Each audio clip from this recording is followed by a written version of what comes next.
Okay, today we're going to talk a little bit about the St. Lawrence River, some of my experiences there, and on the Redman and Federation tournaments, one of the early BASS Invitationals I fish, and also we're going to talk a little bit about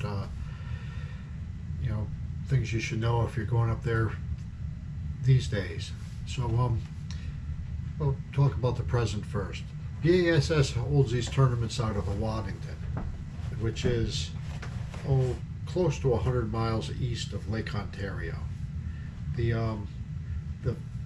Everybody knows, or think they know, or Bass has these lists of some of the best places to fish in the country, and the St. Lawrence River, Thousand Islands region is always near the top of the list, if not the best place to fish in America. And when they talk about the Thousand Islands region, where you want to fish is basically from the eastern basin of Lake Ontario to about Chippewa Bay, which is, I don't know, maybe 30 miles from the lake. Good, probably 60 miles from where they hold these tournaments. So if you're going up there on vacation or something, don't go to Waddington. Go to Alex Bay, go to Clayton,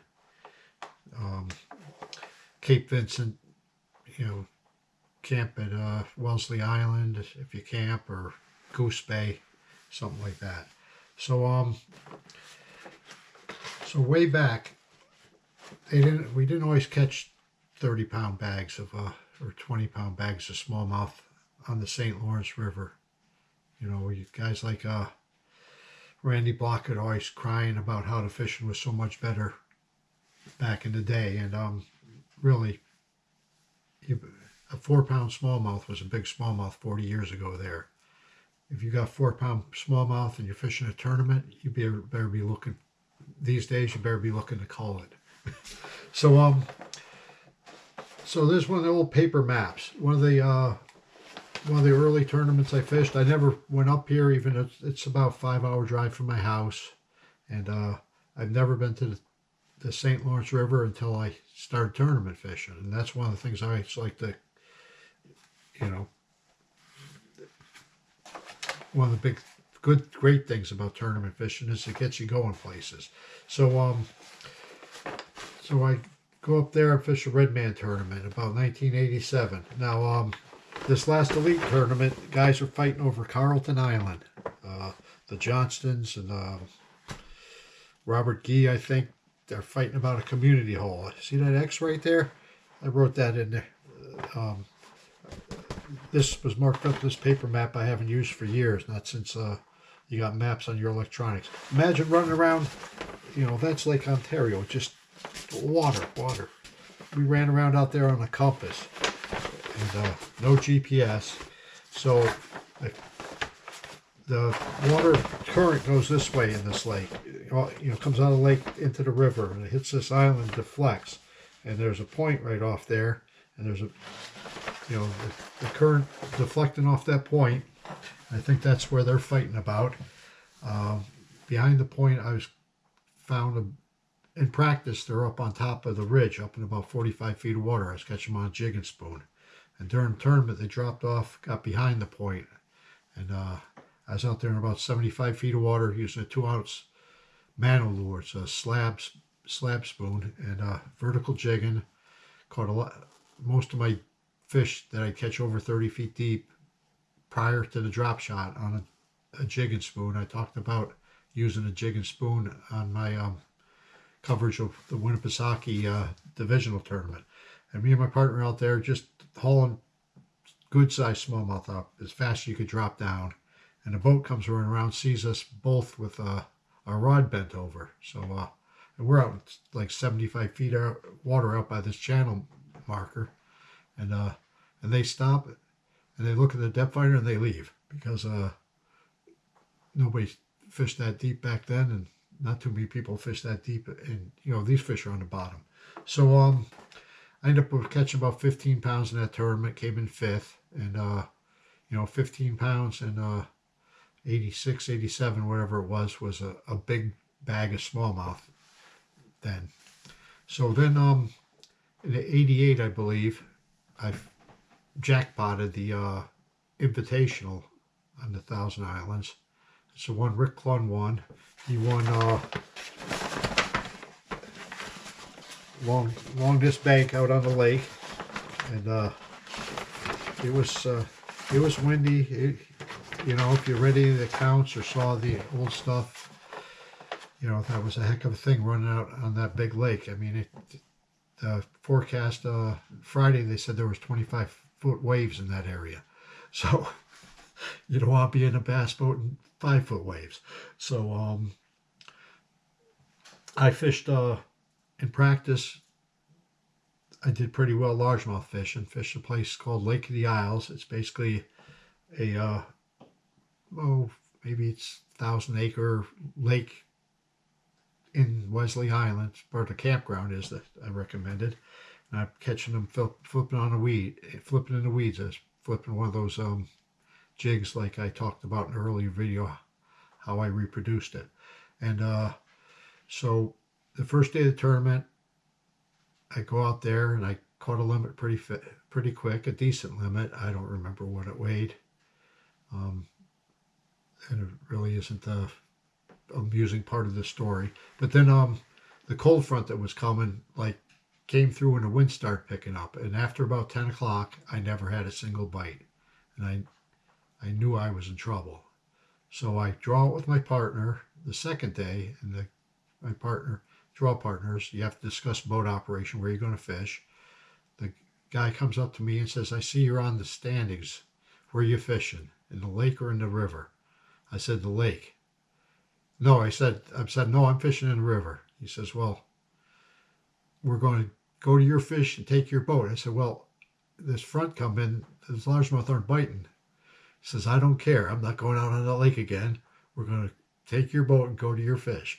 So that's what we did, and didn't have a very good day. I caught a few, caught enough to stay in the point standing in the money range. And then my third day partner, you know, you usually before you have these discussions, you check out how your partners are doing in the tournament. Usually if your partner's doing considerably better to you, you just defer to them. So this guy comes up to me, it's like, I see you're in the standings. I'm not going out on that lake. I said, I'm fishing in the river, but we're not going to catch anything. He says, I don't care. We're taking your boat, you're going to your fish, we're fishing for largemouth in the river. So I fell out of the money the last day, and you know, that was give you an idea just how intimidating it is out on that lake. And the river can get pretty rough too. It's a good sized body of water, and it can be pretty hazardous if you go up there, you know, stay to the shipping canals, and because there's the high spots everywhere, and even the mapping systems aren't necessarily 100% accurate. So moving on along to 1990, I got to tell you about this third place finish I had up there. Give you more information about just how largemouth ruled. So in 1990, BASS had their invitational the week before the Red Man had their tournament. And I believe it was David Fenton, I could be wrong, was leading after 2 days. And he had the misfortune of drawing Kevin Van Dam. Well, that was Kevin Van Dam's first year in the circuit, 1990, and he outfished everybody. And poor David fell out of the lead when Kevin caught all the fish. So Red Man would allow you to enter on the spot back then if they didn't have a full field. And David Fenton and several of the other pros that had done well put in for the Red Man tournament there. And it was a little disappointing for me because I outfished everybody that I normally fished against on the Red Man circuit there. And Fenton won the tournament, and I ended up third behind another one of the touring pros. So in this tournament, I run out to Chamote Bay, which is out in the lake. Basically, this is Chamote Bay. That's the mouth of the river. And Shamote Bay is where Jimmy Houston had won fishing a spinnerbait a couple years before that. And I caught a good limit, caught probably 15 pounds of smallmouth real fast, probably a half hour. Just went down the bank throwing a spinnerbait, caught him as fast as I could catch him. And about another half hour in, I'm caught 5 or 6 without culling, and it's like, I gotta go largemouth fishing. I'm not going to improve this catch. This is all the smallmouth I can catch. So I run out to, shouldn't have folded this map.